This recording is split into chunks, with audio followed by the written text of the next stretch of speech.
Okay, well, I too would like to thank the Delphi Economic Forum for inviting me to take part. And what I want to do is to talk for a few minutes about the way this has been felt inside the United Kingdom, the way it's affected politics, and to try to draw out some implications that go beyond the UK. So I want to give you a feel from inside the UK's politics and political system, but with a view to looking at what that tells us about other politics in other countries with similar backgrounds and similar political systems.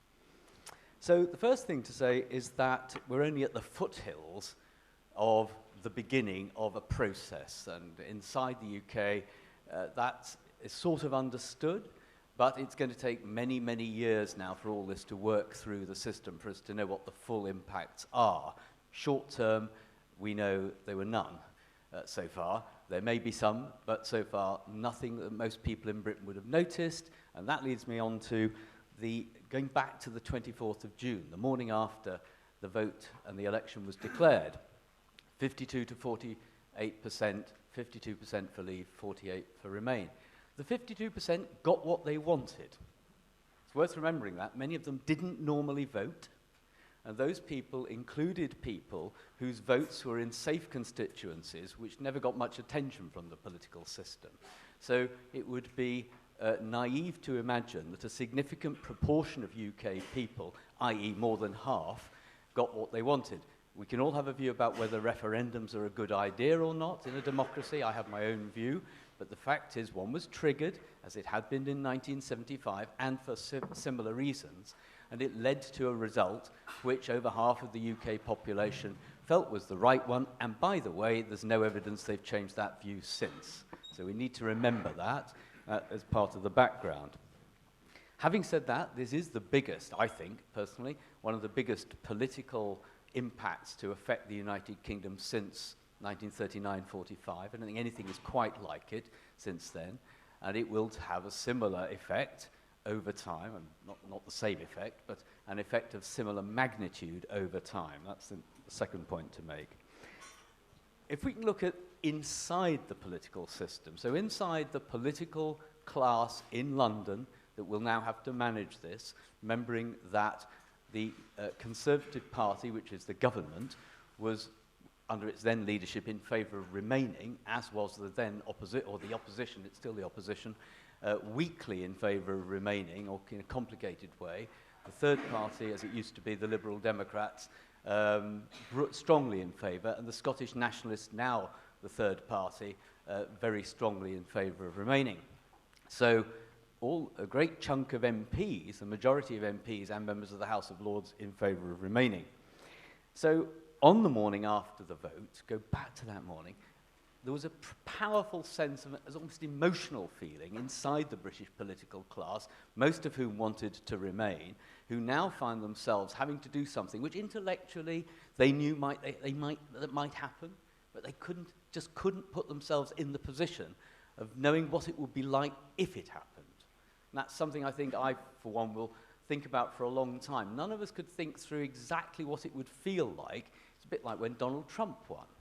Take another, he hasn't been mentioned here yet this morning, on this platform. But, you know, the same sense that people who expected one result, usually members of a political elite, get the one they didn't expect, and then they don't quite know how to compute, how to deal with it thereafter. So that's another part of the starting point inside the UK. Having said that, the UK government is an efficient, well-run machine. It's fallen into action, it's reorganized itself. We now have a department for exiting the European Union, a department for international trade. I'm not sure the Foreign Office was over keen on this. It's taken a little bit of its international focus, arguably, but you know, inside Whitehall there are always battles, and that will intensify that. So we've got the government beginning to reshape itself in order to cope with this new reality. And the British Civil Service is very good at doing this kind of thing. It will be providing government with enormous amounts of briefing, enormous amounts of information, which it will do very well.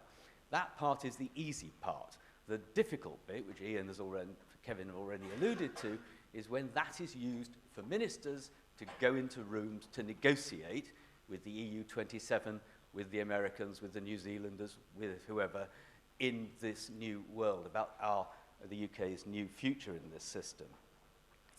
So there's all of that. So the system will click into place, will deliver something. So what's now going on? Well, there are a number of lobbies about Brexit. Business, in particular, wants things broadly. If you distill everything out from what business says to government is, we want to get back to where we were on the 23rd of June as a simplifying device. They don't put it quite like that, but that's what they want. They want the migration system to remain relatively open. They want trade rules to be broadly as they are today. They want everything. Now, of course, it can't be put exactly like that, but that's what they're arguing for.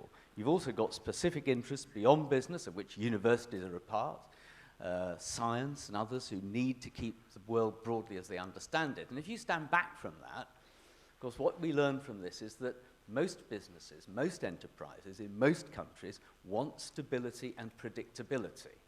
And what this has done has to create a most unpredictable and uncertain future.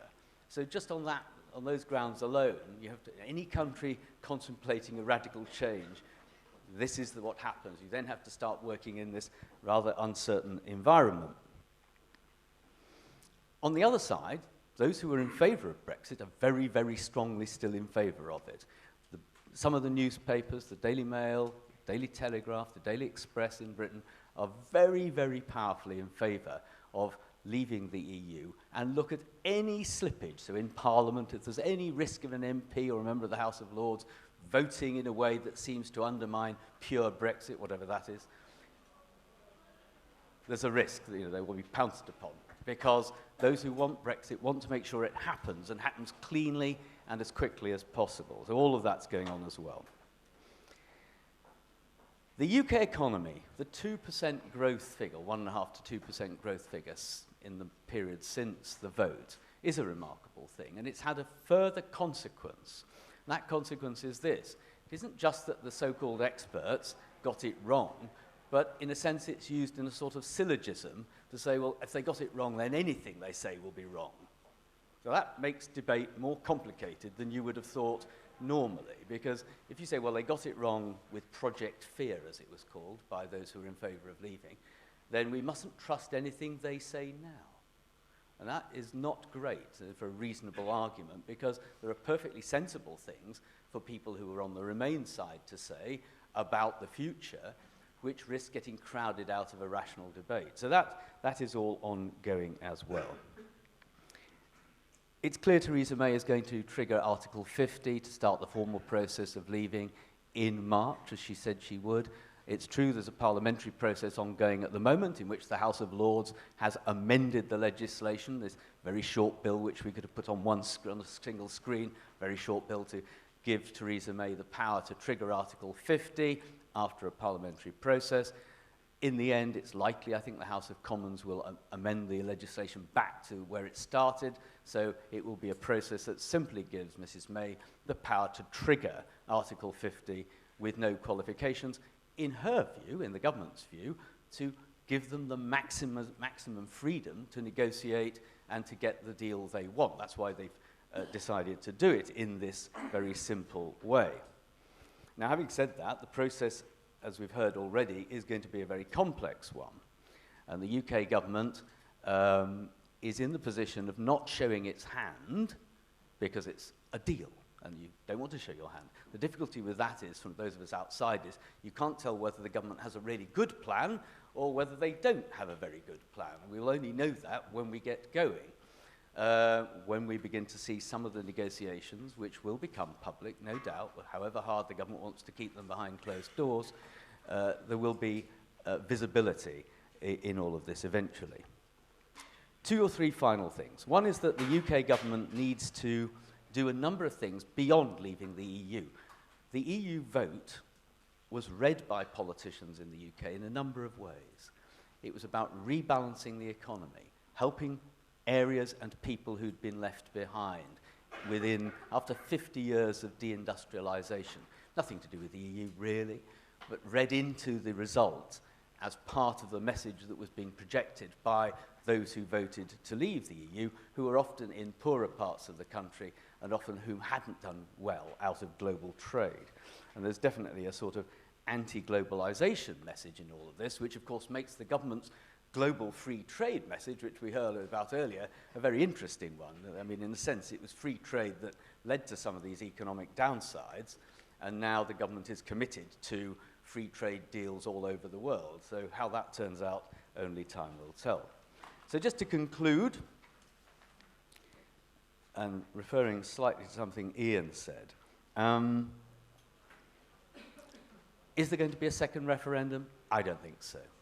Will Parliament stop all of this? I'd be very surprised. Will the Scots vote to leave the EU? The polls don't suggest it. What's going to happen, I think, is the process will go forward. Theresa May has very little opposition in UK politics. That's a second issue we haven't really touched on. She is really the empress of all she surveys. And with that in mind, she's very powerful within the UK. The only question is whether some of the issues that have been touched on earlier, when we get to negotiations with our partners in the EU and beyond, how they respond and how the final deal comes out. Thank you very much.